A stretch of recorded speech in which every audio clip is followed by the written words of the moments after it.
Hi, my name's Phil. I like to write politics, and this is the Political Postbox, where we take a look each week at some of the more engaged with comments that have appeared on the channel from the past week. But first, if you'd like to be notified of daily news and politics, then please subscribe to the channel and click the bell notification icon.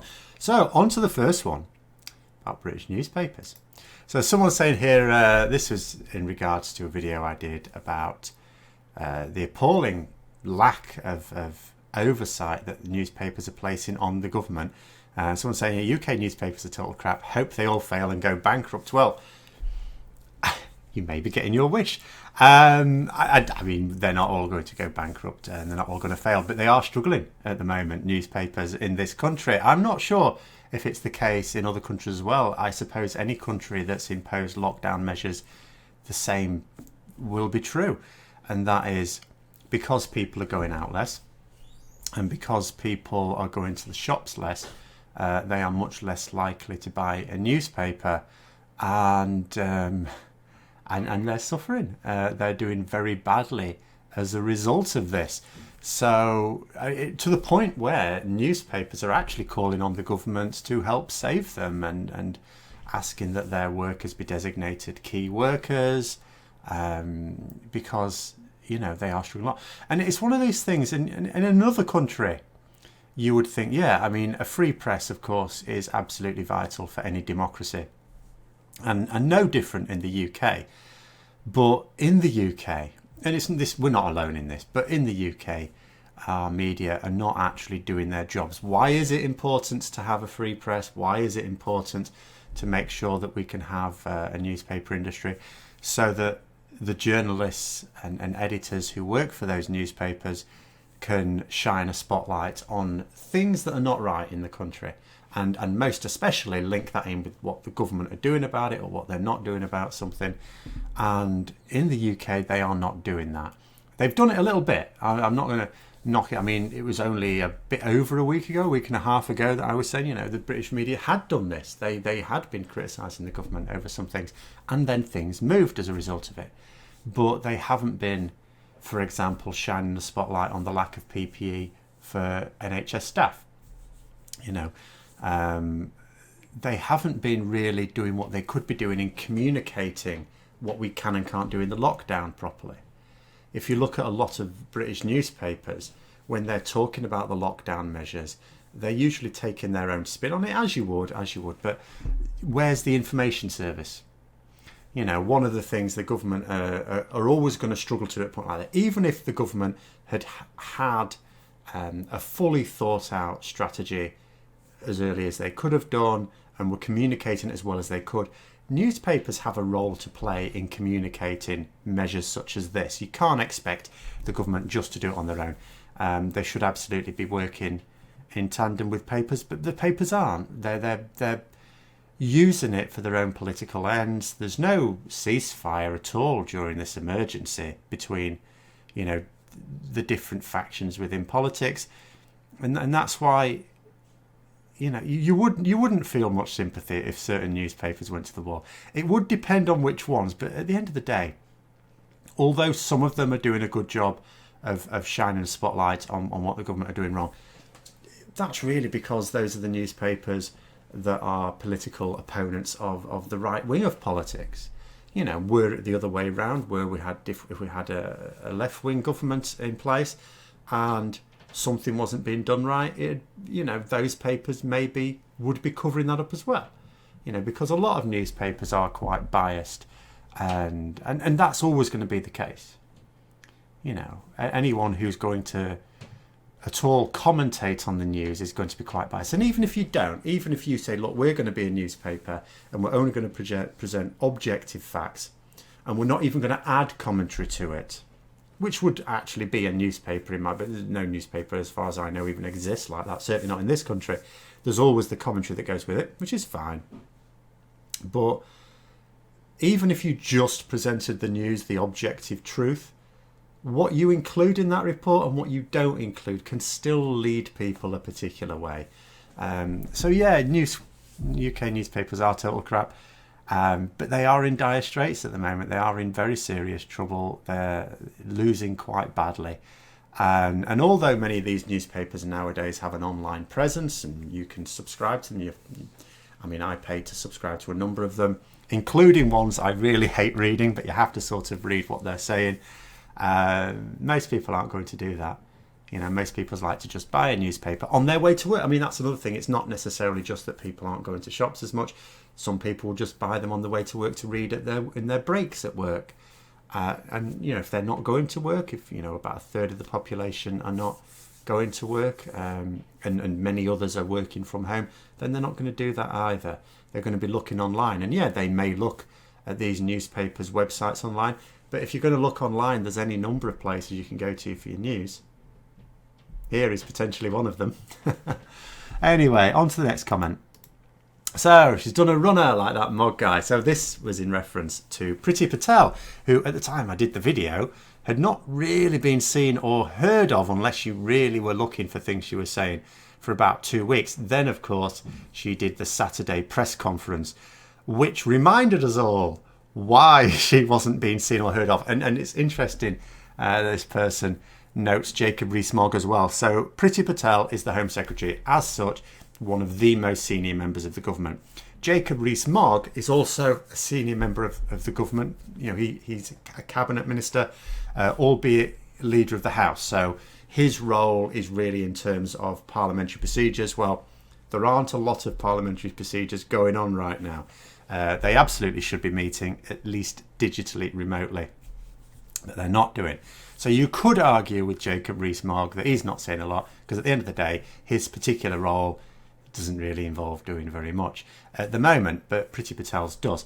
That being said, it was also interesting to note that Priti Patel and Jacob Rees-Mogg were amongst the senior members of the government during the general election campaign to be largely sidelined, because these are the sorts of people who cannot be trusted to stay on message, and when they open their mouths and go solo, they tend to say quite appallingly offensive things, and the Conservatives understand this. And yet, so you look at the situation, you think, well, these are people they cannot trust to really speak in public. They don't like them to say anything in public.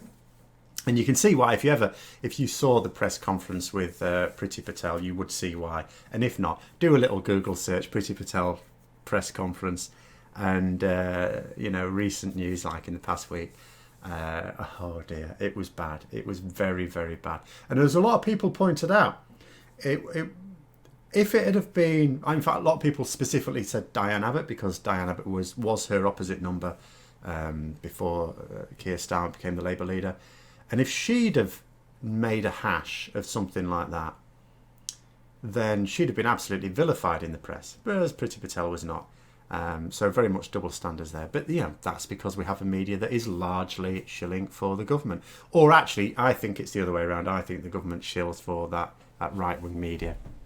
Doesn't matter which way it is. But so there's these people you cannot trust to actually speak to the public, and yet you put them in senior positions in government. Absolute madness. But in terms of doing a runner, I don't think she has done a runner. I think she's been told to keep a low profile. I think Jacob Rees-Mogg has probably been told to do likewise, because Jacob Rees-Mogg in particular is quite capable and willing of making the most appallingly offensive statements.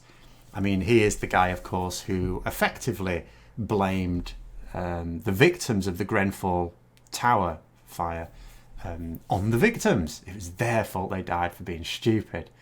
And, reasons like this that some of them are kept at arm's length.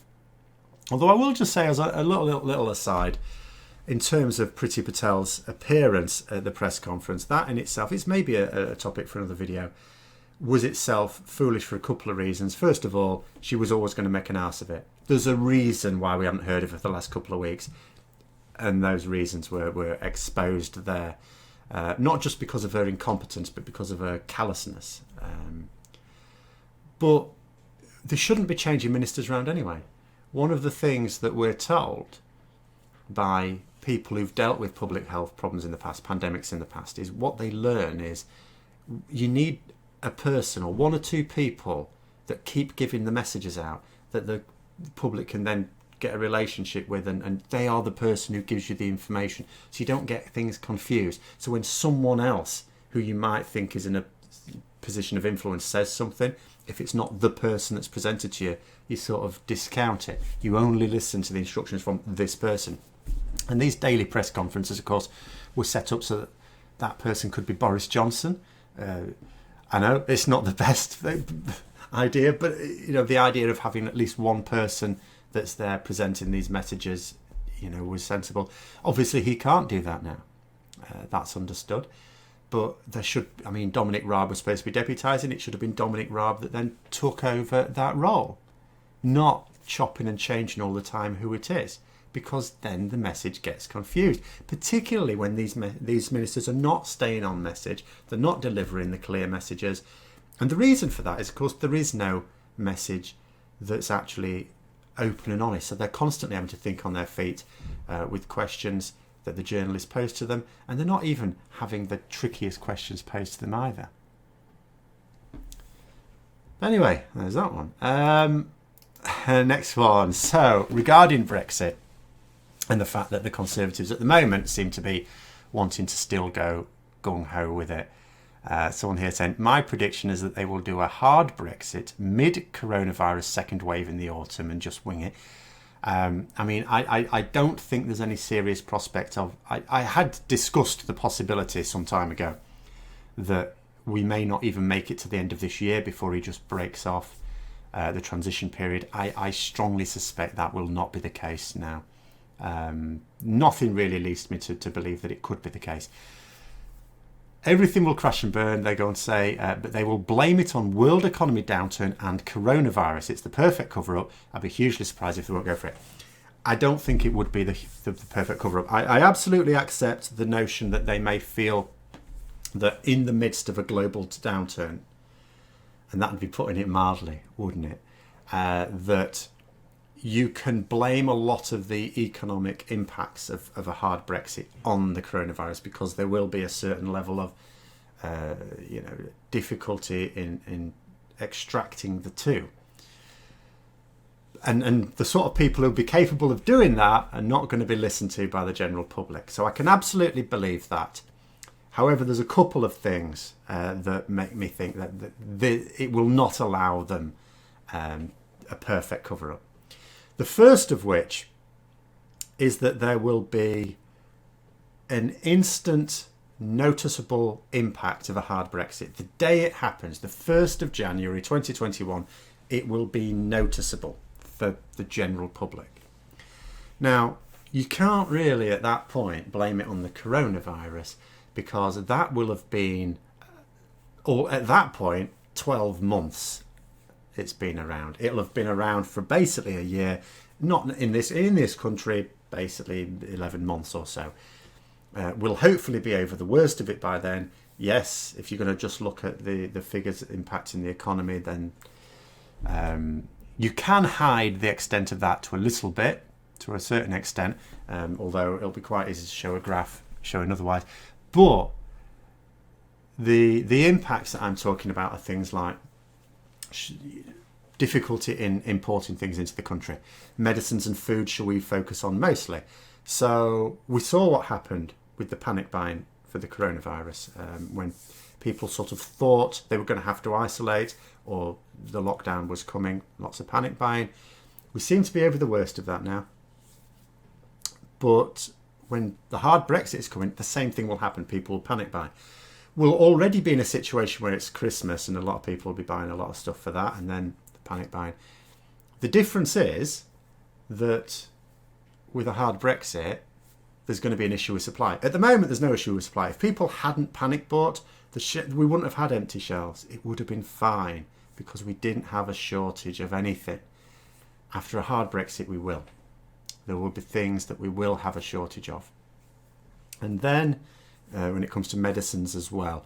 And those sorts of things are going to be undeniable, because that's going to, economic figures don't really affect people's everyday lives.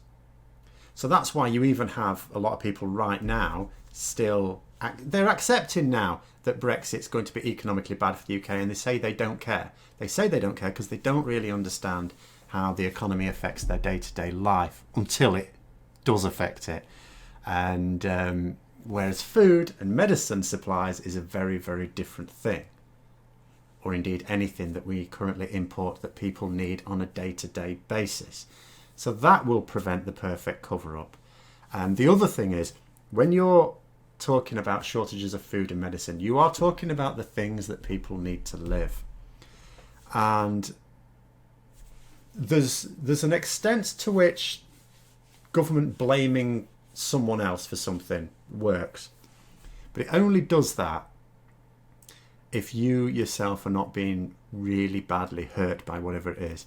As soon as you or your families are not getting enough food or medicines, you won't care who's to blame. You won't care who's to blame. You will be saying to the government, well, do something about it, because that's the other side of this. It doesn't matter if the government get to blame a virus or the EU or, the WTO or the UN. It doesn't matter who they blame. They can blame it on the buggy. Makes no difference. People will say to the government, you sort it out. You were the people who ran the general election campaign saying, give us the power and we can make everything right. Well, go on then, because while this is all going on next year, we will now have an opposition to the government who will be saying, well, we know what to do about this. And they'll tell them what they would do about it. So then the rest of the country will be like a tennis match. Will be going, okay, we've listened to that. Right, government, they say they can solve this problem. How are you going to solve it? Because if you can't solve it, get out the way. Let someone else take over government. That will be the other side of it. So I don't think it would be a perfect cover-up, and I think it would be very careless if the government think that. But of course, one of these things, only time will tell. We don't yet know if the government are crazy enough to take us out at the end of this without a deal in place. They may or may not be. I'm 50-50 on it at the moment. And if they do, again, we can only wait and see exactly what the political fallout for it will be. And part of that will depend on just how effective that opposition that I've just talked about that we now finally have. And there's even like senior Conservatives explaining at the moment, they're openly talking about the fact that, the current government has not had an opposition for several years. It has not had anyone for several years hauling them over the coals. And at the moment, it's very difficult for the opposition because we're in the middle of an emergency. Parliament's not really sitting. There's going to come a time when that's over and the government are going to find they do have an opposition now. And that opposition has now got it's got time to bed itself in as well. It's got time to bed itself in and get itself ready. So we're going to see some interesting times next year, come what may, aren't we? Next one. So this is in regard to devolution. So Keir Starmer was talking about his plans for much further devolution, in fact, federalisation of the UK. So someone's saying here a view from the federal Germany from somebody who followed the Brexit history and follows several channels on British politics. In a federated system, you need to compromise and a written constitution which defines the responsibilities of each level of legislation and parliament. Example, who is in charge of schooling, defining the school system and rules. Otherwise, there'll be chaos. In UK today, you have the winner takes it all principle and no written constitution. So there would be a lot to do to change in order to create a federated UK. My impression is that this would also be a deep challenge to the culture of the UK. I also think that the concept of the EU, which is based on federation and compromise, is not understood by many in the UK because of this difference in culture. To make clear, difference does not mean better or worse. Don't want to judge the Brexit decision. Oh, I do. But it can be explained on the difference in culture. Right, so there's a few things about this. Starting out the first bit, it says, in a federated system, you need to compromise and a written constitution which defines the responsibilities of each level of legislation and parliament. We already have that. We do, when there's people talk about a written constitution, that's not the bit I was talking about, but just as that for now. We do have a written constitution. It's just not all in one place. It is written, which is why judges are able to make judgments. We have a constitutional court, which is the Supreme Court. For now, anyway, Boris Johnson wants to abolish it, or at least he wants to fill it full of his own stooges and make it very much like America's Supreme Court. America, which also has a written constitution, what people would call a written constitution, as in it's written in one place, the Constitution. That doesn't help them. So, and this is what I've said time and time again, and when I argue that we don't need a constitution written in one place. That being said, I'm not saying I'm against it as such. I have been against it, but at the end of the day, our politics in this country is in such a mess now that if, as part of fixing it, and goodness knows when that would be, but if, as part of fixing it, we did decide to just codify the constitution in one place, then I would not be as opposed to it as I once was. But I will point out, for all these countries that have such a constitution and say how great it is, America has a written constitution, and yet elected officials, and I don't just mean the president in this particular case, feel no qualms at all about completely ignoring aspects of the constitution as and when they see fit. And because the organisation that should have oversight over constitutional matters, the Supreme Court, is so overtly party political, you have no way of declaring something unconstitutional. Yeah, courts declare things unconstitutional all the time, or constitutional all the time, but you can't really trust it because it's the judiciary is so political as well. So having a written constitution doesn't make everything wonderful. You still have to have all the other systems in place. You especially need an independent judiciary to have oversight over that constitution if you're going to have it at all. So then, but what I was actually talking about says, where you say, for example, who is in charge of schooling, define the schooling system and so on. We have that already because we already have devolution. For example, when we talk about education in this country, it is different in the different parts of the UK. Scotland has a very, very different education system to, say, England and Wales, and Northern Ireland has its own thing to a certain extent as well. So we already have this. We already know what the roles and responsibilities are for the different devolved parliament. That has already been laid down. What we're talking about with this form of federalisation is increasing the amount of say that these other parliaments have. The Scottish Parliament should not be possible to bypass the Scottish Parliament on matters that will affect Scotland on a constitutional level. That should not be the case.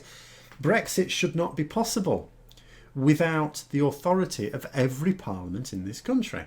We have multiple parliaments. They all should have their say. Yes, there might be there are certain areas where a central government needs to have overall say, but that needs to be on international matters. You don't want lots of parliaments having a say on things that are going to affect the defence of the realm or something like that, for example. But on constitutional matters, when you're talking about constitutional change in a country, you should not have one parliament, albeit the Supreme Parliament, overriding the others. That should not be possible. In fact, it shouldn't have been possible for something like Brexit to ever go ahead without the approval of all the individual parliaments. Simple as that. The status quo should always take priority in a situation where you cannot get general agreement for constitutional change. And the same would apply, I'm in favour, for example, of proportional representation. But again, if we decided to implement that in this country, I would suggest that whatever model we choose would have to get agreement from every other parliament. Even though those other parliaments have their own means of electing their own members anyway, just the impact of Westminster is so huge across the rest of the country that it should get general approval around the country, not just from enough MPs of whichever party happened to win the last general election. But in terms of the culture there, this person saying that your impression is it would also be a deep change to the culture of the UK. I don't think so. I don't think so. There's a lot, and the reason I say that, I do agree that there is a difference in culture between those in the UK and a lot of other EU countries, and which has sort of fed a lot of hostility in some parts to the EU. I really just think most of that is purely because of the fact that we don't see the benefit in the peace process that is the EU. But most people are not aware of the political systems in our country. So if you were to change them quite radically, most people would not notice. They would have no idea. You could actually change to proportional representation in this country. People would accept it quite happily. They just need to be told what is the system for voting now. But the majority of people would vote using the same behaviour they always have. I like this party, I'm going to vote for the candidate standing for that party. It doesn't matter which method you even use proportional representation, they'll still vote in the same way. And when it comes to, federalisation in terms of more devolution of the different parliaments, and I keep using Scotland as an example, but Scotland has more devolution, for example, and I should talk about the Welsh Assembly, really. I should talk about the English assemblies that don't even exist, that should exist. The level of devolution that we're talking about here only has the potential to engage people. Most people would not have any objection to it unless they read about an objection in a newspaper, because they don't follow political matters anyway. Anyway, there we go. Next one. So, again, regarding Germany sending us some ventilators. And I had noted before, but I'll read the comment first. It says, Germany helped the Netherlands when our hospitals in the hardest hit area were getting full IC capacity, intensive care, in sight. Hospitals across the border took our patients to prevent long-distance transport within the Netherlands. Now we are over the peak and we're taking them back home. Thanks, Germany. United we stand, divided we fall. So, I mean, and I mentioned some things about this. I mean, Germany, because I'm not going to say Germany's got their response right, by the way, because as far as I can tell, there's not many countries in the world have absolutely got it right. South Korea have absolutely got it right. New Zealand, it would be hard to argue are not, because the impact is so low and they've been taking such strong action so early on.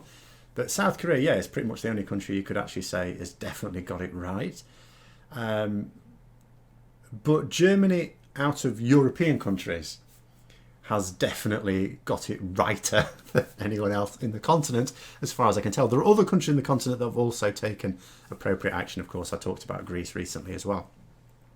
But what has been notable is the extent to which Germany was so comfortable dealing with the crisis themselves in terms of coronavirus patients within their own borders. They have been helping others, and the person here talking about, Dutch patients, but also they've been taking Italian and French patients as well, at least, and some people may well be able to say in the comments that they've been taking patients from other countries as well. And, but from the point of view of the UK, they haven't as yet been taking patients. It wouldn't be shortening any distance travelled to do so. But, they have been carrying out some of our tests. One thing that's particularly notable in the UK is we are not testing anywhere near enough. It took us a long time to even test some frontline NHS staff as a precaution. And but even to get up to the piss poor level of testing we've got up to now, we're having to send some of them to German laboratories because we're not. I keep saying we don't have. I don't keep saying. I keep wanting to follow on and saying because we don't have the capacity in this country, but actually we do. But for some baffling reason, the UK government is turning down hospital departments that are saying, "Look, we've got the equipment and the staff to do. Do you want us to process some of these tests?" And the government are saying no, but we're sending them to Germany. I don't know the sense in that. I wish someone would ask the government this. There's an awful lot of questions journalists could be asking at these daily press conferences that they're not asking, and I really wish they would. But absolutely, the extent to which Germany is managing the situation in terms of its own healthcare system, and it's a combination of two things. First of all, they have a well-resourced healthcare system. They haven't been undermining it for the past decade like we have in the UK. And also because they've managed to keep the caseload quite low, because there are other countries in Europe that also had perfectly well-funded healthcare systems but have still been stretched because their response to the pandemic was too late. Whereas in Germany is arguably not as late as with others. But I will just point that last one, that united we stand, divided we fall, is absolutely being exposed at the moment, because the division that the UK government are currently pushing is hurting us very, very badly. The fact that we didn't get in on the EU's procurement scheme means that we're going to have a shortage of ventilators. That means more people are going to die than would otherwise be the case. The fact that we're refusing to allow our health department to coordinate with other European health departments means there's vital intelligence sharing not going on, to everyone's detriment. You know, this pandemic is exposing the futility and impotence of division in a way that I thought we'd have to wait another year to wait for the hard Brexit to demonstrate to those who still hadn't seen it. But there you are. And next one. So this was regarding my comments that the President of the United States, Donald the Orange One Trump, had said that he was sending 200 ventilators across to the UK. Now, someone's saying here, by the way, we in the US do not have enough ventilators. Ask any hospital administrator. Trump is lying again. Yes, I thought he might be, which is why I think I did say in the video, President Trump said that he's sending 200, because I would not necessarily trust anything he says. I don't automatically assume that when someone like Trump or Johnson their mouth is moving that they are lying, but at the same time, yeah, he is a bit of a fibber, and it wouldn't surprise me at all if we don't get any ventilators from the US. I'll tell you, in fact, further than that, it wouldn't surprise me at all if, as you say, there aren't actually enough ventilators in the US, and that President Trump sent the 200 anyway, because he doesn't give a stuff about his own people. Not that he gives a stuff about ours as well, but you know, potentially just so that he can look good and carry. Because you know, although I'm not paying as much attention to his press conferences in the US as I am the UK governments in this country, I am still keeping a bit of a weather eye on them. And much as in this country, he is trying to push the narrative that absolutely everything's fine in the US, and that, you know, everyone's going to get the healthcare that they need and all the rest of it, even though we know that that is not true. We've already had stories of people turned away from treatment because their insurance did not cover it. But yeah, no, I accept the fact that the US probably doesn't have enough, without specifically knowing, but I'd accept that fact, and that he was just lying about it. But that is what he said. That is what he said. And then final one, this wasn't actually on the channel, this was actually from a patron, but it's quite an interesting one. Someone's saying here, as a sidebar, with some Brexit fans' rants, you'd start to think they're more about seeing the EU fail and the UK succeed. And this is absolutely the case. This isn't an impression you might get. This is the case. With the most, you know, ardent Brexiteers, it's not at all about Brexit making anyone's lives better. It's an argument now. That's all it is. It's an ideology, and it must be won. And that's all there is to it. This is why last year you ended up with this narrative forming. People, you know, when the referendum came in, it was going to be brilliant. We were going to get better jobs, better paid jobs, more jobs, all the rest of it. It's going to be brilliant for the economy. Now, you know, Brexiteers are saying, yeah, okay, it's going to hurt the economy, but Brexit, it's important for our freedom. And people going, even if I lose my job, it'll be worth it. What? What? Seriously? But that is it now, because now it's just an argument that must be won. The argument is being lost, but they have to win the argument. That's all that matters with these people. All that matters. It makes no difference that it's going to make people's lives worse. It makes no difference that it's going to make some of their lives worse. All that matters is that they win the argument. And for them to win the argument, the EU has to fail. It's all, as far as they're concerned, it's a competition of survival between the two. It's a fight to the death between the UK and the EU as far as they are concerned. And the only way to win is for the other side to fail. And they want the EU to fail. When they write about, oh, the EU is going to fail, it's not because they believe it, it's because they need it to happen to give any sort of validity to their views. And even then, it wouldn't make their views valid, because if the EU did fail and we were still inside it, so what? From their point of view, so what? If we're so well equipped to go things alone anyway, how would it affect us if the EU failed? It wouldn't. But they don't see that. They need it to fail. Unfortunately, it's not going to. You know, it's going to face tough times. It faced tough times after the global crash, like everyone did. And you know, trying to manage lots of different sovereign states, because that's what you are as an EU member, and get a coordinated way out of it was difficult, and some countries did very badly. And, you know, Ireland, Portugal, Spain, Greece, and it was difficult, and but they got through it eventually. There'll still be some people saying the way they did it wasn't right. Maybe it wasn't, but they got through it. And then there's now this problem. This is going to cause another economic shit show, quite frankly. And again, they're struggling to agree on what is the right thing to do. And eventually something will be done, and some people will say, well, that's not the right thing to do. And those recriminations will carry on as well. But they will ultimately get through it, because they're not as self-destructive as our governments are. You know, collectively they understand that they need to succeed, and that they need to work together to succeed. But there you go, those are my thoughts on that. And that's the last one for this week. Hope you found the video interesting. If you did, don't forget to click the like button. And if you'd like to support the channel further, then please also click the Patreon link for details. And until next time, I'll see you later.